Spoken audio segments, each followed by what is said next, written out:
Capítulo 31. O sobrenatural. Anjos de Deus e espíritos maus estão plenamente revelados nas Escrituras e misturados à história humana. Muitos acham que os santos anjos enviados para servir aqueles que hão de herdar a salvação, Hebreus 1,14, na verdade, são espíritos dos mortos. Mas as Escrituras apresentam provas de que eles não são espíritos desencarnados dos mortos.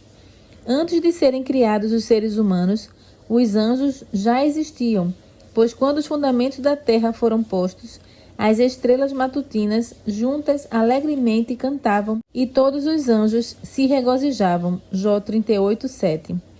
Após a queda de Adão e Eva, mas antes da morte de qualquer ser humano, Deus enviou anjos para vigiarem a árvore da vida. Os anjos são superiores aos seres humanos, pois o homem foi feito pouco menor do que os anjos. Salmo 8:5. O profeta disse: Vi e ouvi uma voz de muitos anjos ao redor do trono. Apocalipse 5:11. Na presença do Rei dos Reis, eles se posicionam, seus servos que cumprem a sua vontade, que obedecem à sua palavra. Salmo 103:21. Em incontáveis hostes. Hebreus 12:22. Eles saem como mensageiros de Deus, à semelhança de relâmpago, tão ágil é seu voo. Ezequiel 1:14. Um anjo que apareceu junto ao túmulo do Salvador, com o rosto como um relâmpago. Os soldados tremeram de medo e ficaram como mortos. Mateus 28:3-4. Quando Senaqueribe blasfemou contra Deus e ameaçou Israel, o anjo do Senhor saiu e matou 180.000 homens, segundo Reis 19:35. Deus envia anjos em missões de misericórdia por seus filhos.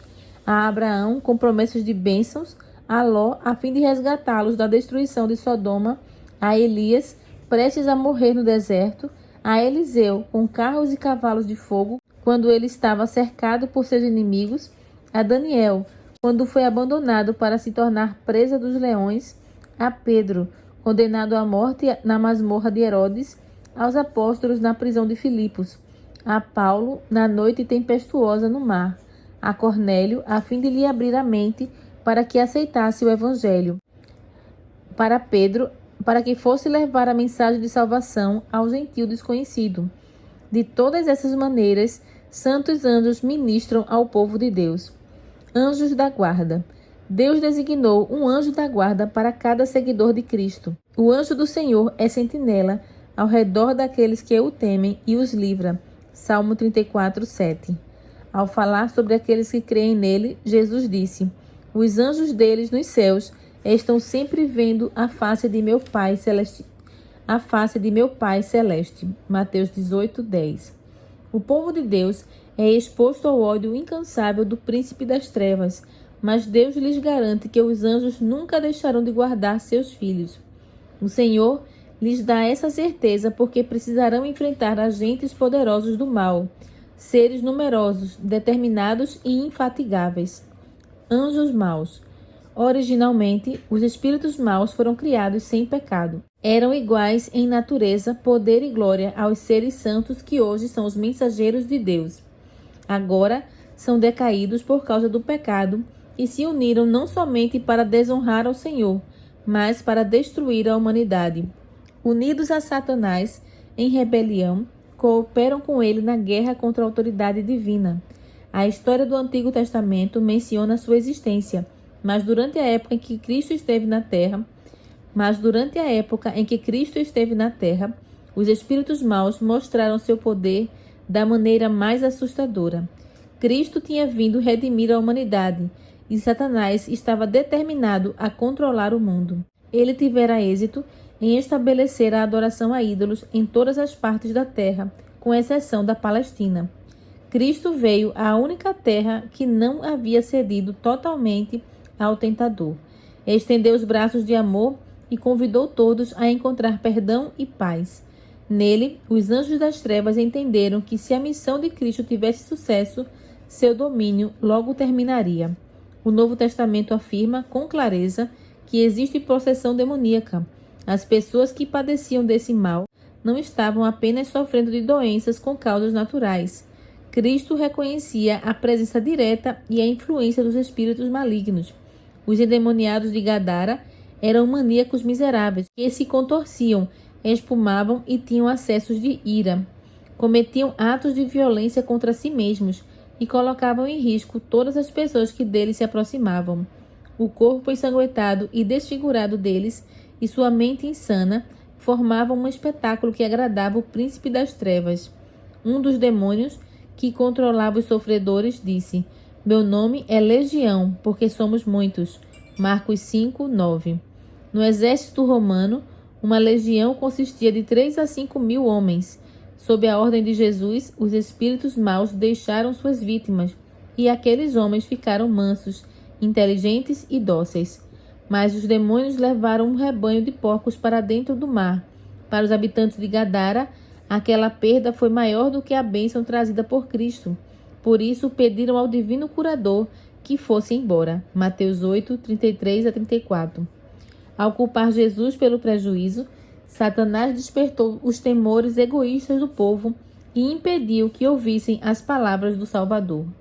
Cristo permitiu que os espíritos maus destruíssem os porcos como repreensão aos judeus que criavam animais imundos para obter lucro. Se Jesus não houvesse restringido os demônios, eles teriam não só afogado os porcos, mas também mandado seus cuidadores para dentro do mar.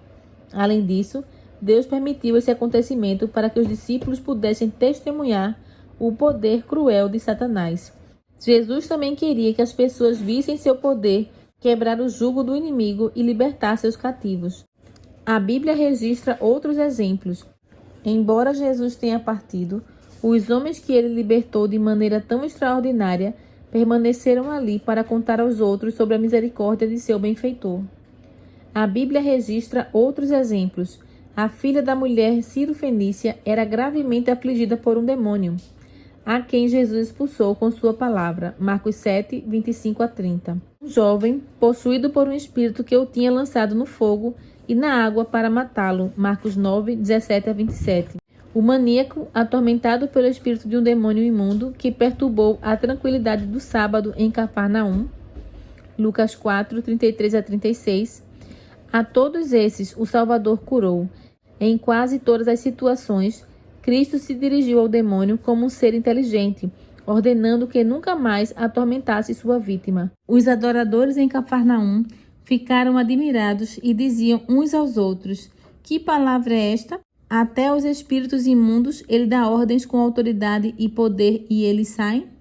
Lucas 4, 36. A fim de obter poder sobrenatural, alguns aceitavam de bom grado a influência satânica. É claro que essas pessoas não tinham nenhum conflito com os demônios. Incluso nesse grupo estavam aqueles que possuíam espírito de adivinhação, o mago Simão, o feiticeiro Elimas e a jovem escrava que seguiu Paulo e Silas em Filipos, Atos 8, 9, 18, 13, 8 e 16, 16 a 18. Perigo. Ninguém está em maior perigo do que aqueles que negam a existência do diabo e de seus anjos. Muitos aceitam suas sugestões porque pensam estar seguindo a própria sabedoria. À medida que nos aproximamos do tempo do fim, quando Satanás empregará mais de seu poder para enganar, o inimigo espalha por toda parte a crença de que ele não existe. Essa é sua tática para se esconder e seu modo de agir. O grande enganador tem medo de que nos familiarizemos com seus enganos.